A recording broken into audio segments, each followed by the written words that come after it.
કોઈ વૈષ્ણવ વધારે કરતું હોય, કોઈ ઓછું કરતું હોય, પણ મારી દ્રષ્ટિએ એક પાઠ પણ યમનાષ્ટકનો કરે છે ને તો એ પણ સારો વૈષ્ણવ જ છે. હા, જે સખડી ભોગ ધરી અષ્ટયામ કરે એમને તો વંદન છે જ, નો ડાઉટ.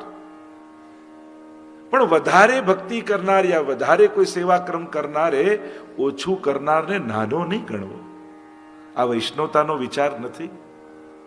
એના મુખમાં, જેના મુખમાં એકવાર પણ ભગવદ નામ આવતું હોય ને એ પણ વંદન કરવાને યોગ્ય છે.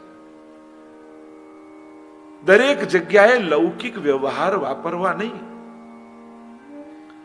આપણે કોણ કહેનારા કે આ ઓછો ભક્ત, કે આ કમ કરનારો, આ વધારે કરનાર? આપણે તો આપણું સાચવી લઈએ ને તોય ઘણું છે.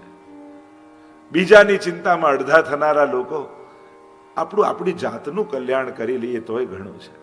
એટલે ક્યારે પણ વધારે સેવા કરતો હોય, વધારે પાઠ કરતો હોય, એને એક માળા ફેરવનારને નીચો નહીં જોવો. ઠાકોરજીને નહીં ગમે. એને પોતાના કરતા ઓછો નહીં જાણવો. કોણ જાણે કે એની એક માળા જે કામ કરે છે એ આપણી અષ્ટયામની સેવાય કામ નથી કરતી, એવા ભાવથી એ કરતો હોય. એટલે ક્યારે પણ ભક્તિના માર્ગમાં ચાલનારને એ ગમે તે રીતે ભગવાન સાથે જોડાયો, ઓછા વધતા, કારણ કે શું વધારે ટાઈમ આપવાથી જ મોટા ભક્ત થવાય છે? ભક્તિ ટાઈમ ઉપર ડિપેન્ડ છે. તો જે આખો દિવસ બિઝી જોબ પર રહેતો હોય એ ભક્તિ કરી જ ના શકે. અને જે સાવ રિટાયર્ડ થઈ ગયા હોય અને આખો દિવસ હવેલીના ઓટલા પર બેઠા રહે એ જ મોટા ભક્ત કહેવાય? વિચાર કરો. મોટો ભક્ત એ કે જે વધારે ટાઈમ આપે, અને જે ઓછો ટાઈમ આપે છે એ ભક્ત ના કહી શકાય.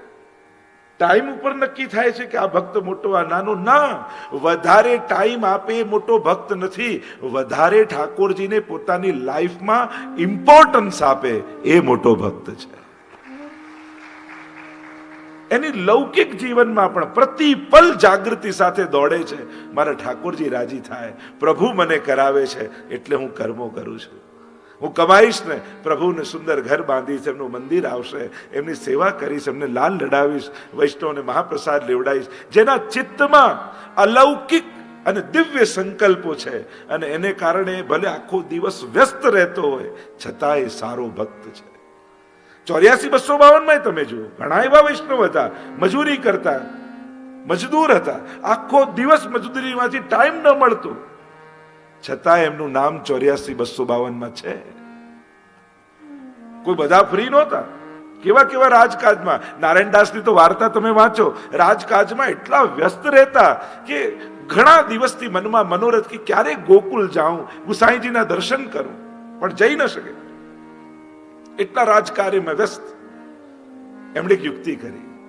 એમણે એક નાનકડો વ્રજવાસીનું બાળક પગાર ઉપર રાખ્યો અને એનું કામ શું, 2 ઘડી થાય એટલે એમને યાદ અપાવે, ભૈયાજી ગુસાઈજી કે દર્શન કો ગોકુલ કબ ચલોગે? આટલું બોલે ને મનથી ગોકુલ પહોંચી મૂર્છિત થઈને પડી જતા. મનથી ગોકુલ પહોંચી જતા. પાછું ભાન આવે, પાછા રાજકાજમાં લાગે. 2 ઘડી થાય એટલે પેલો પાછો બોલે, ભૈયાજી ગોકુલ કબ ચલોગે? અને પાછા ચિત્ત ત્યાં પહોંચી જાય, મૂર્છિત થઈને પડી જાય. એક વસ્તુ યાદ રાખો, વધારે ટાઈમ આપનાર જ કેવલ ભક્ત નથી થઈ શકતો. જીવનમાં વધારે મહત્તા જેણે ભગવાનની સ્વીકારી છે, પ્રભુને સર્વસ્વ કરીને જાણ્યા છે, એ મોટો ભક્ત છે.